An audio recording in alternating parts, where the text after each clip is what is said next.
Hi everyone, thanks for watching this presentation of our paper titled One Ring to Rule Them All, an empirical understanding of day-to-day smart ring usage through in situ diary study.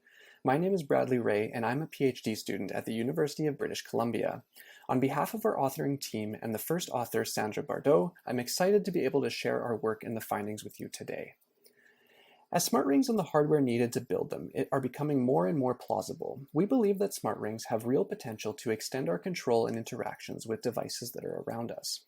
While smart rings may not be able to handle the extensive range of tasks we do across our devices, they can definitely play a complementary role. As we'll see in the next couple slides, smart ring research to date has often focused on individual components and specific applications.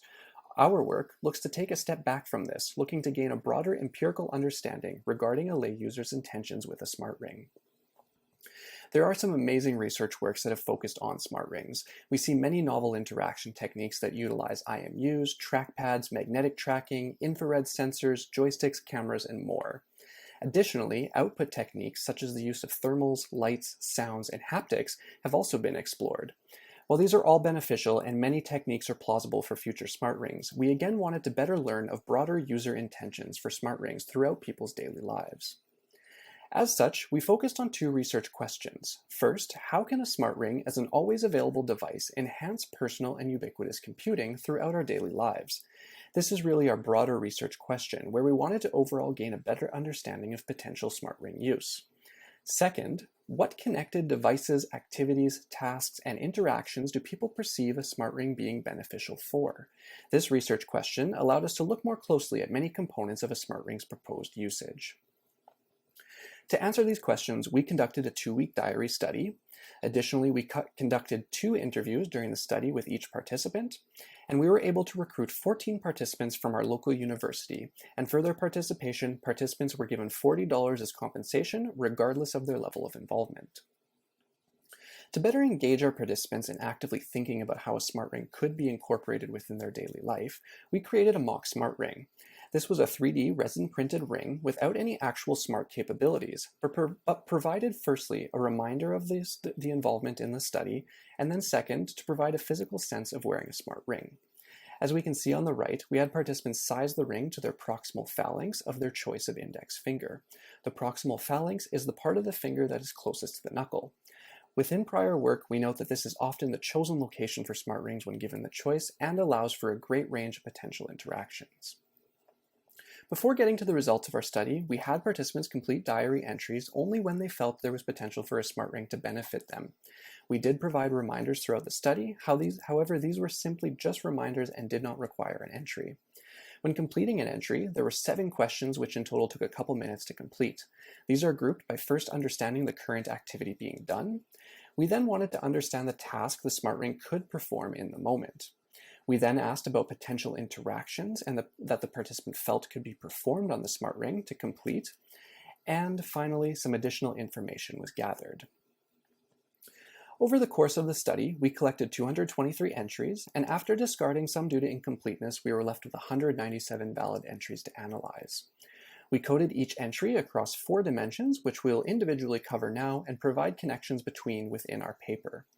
Finally, through the entries and interviews, we were able to uncover some patterns of potential smart ring usage, which we will also discuss. First, the daily activity that the participant was undertaking when they deemed the smart ring as beneficial was coded. Here we see a range of daily activities. However, 50% of these revolve around work and study or entertainment and leisure, but we also see many day-to-day and self-care activities, as well as the use for a smart ring during physical activity and transportation. We then looked to see what task participants wanted to accomplish with the smart ring during their current activity. Most often, participants wanted to supplement media control, as well, though they also wanted to use range control or singular binary control. Interestingly, participants also wanted to gain feedback from the smart ring or use it for transactional purposes, even communication or keyboard and mouse augmentation. Next, we looked at devices for which people wanted to perform tasks on, the majority here being mobile and computer devices. However, interestingly, we also saw many home appliances and devices that the smart ring was deemed as beneficial to connect to. As well, the smart ring was actually seen as a plausible standalone device that didn't need a connection. Finally, we looked to understand what interactions participants were considering with the potential smart ring. Uh, the majority of responses here were touch and press.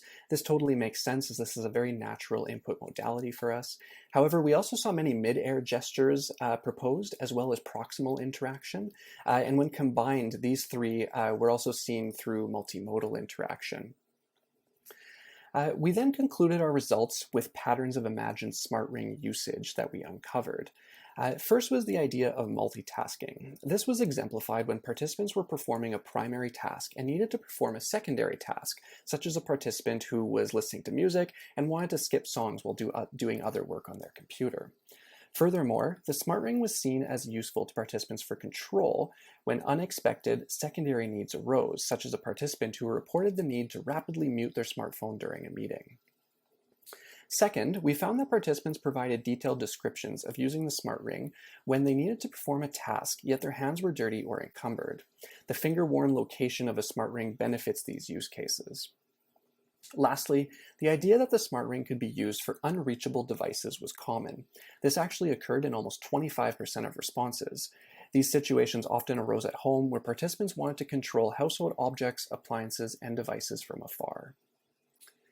In our discussion section of our paper, we highlight many design considerations and challenges.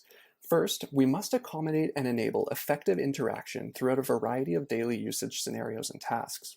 The spectrum of responses from our participants shows the range of potential use for a smart ring, and in fact, more than 40 unique combinations of tasks and activities were reported. One challenge moving forward will be to merge research already completed with more recent encumbered and on-the-go research to attempt to enable a range of smart ring uses across daily life. Our results highlighted that the large majority of interactions proposed, at almost 94%, could be captured through enabling touch capacitive sensing, motion gesturing, and proximal interaction. We highly suggest that a future smart ring should aim to include all three of these interaction modalities, rather than simply focusing on one, or as seen in prior work, the combination of touch and mid-air gesturing.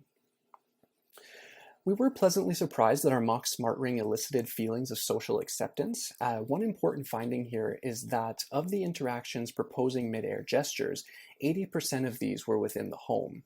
This suggests that mid-air gesturing, which has been seen as plausible and acceptable for smart ring interaction, really does raise social acceptability concerns. While we discuss a few other points within our paper, which I encourage you to take a look at, one of the largest challenges we see moving forward is the ability to foster intuitive cross-device and cross-application connections. On average, participants actually saw benefit to connecting with 5 devices.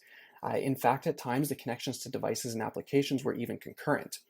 For example, one participant mentioned that they wanted to turn all their devices to silent mode when a sudden meeting started.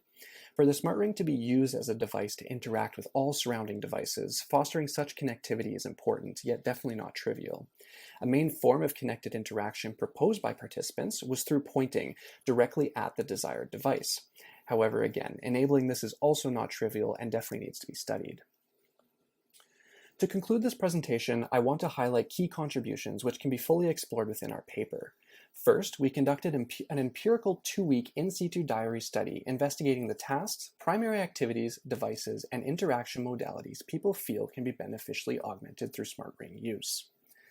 Second, we provided discussion and design guidelines encompassing the implications of our findings on future smart ring design, focused on perceived advantages of smart rings, the range of their potential use, connected control, and the mechanisms required to accomplish users' wants and needs. On behalf of the entire authoring team, thanks for attending this presentation. Please do not hesitate to reach out, and I look forward to any questions you may have. Thank you.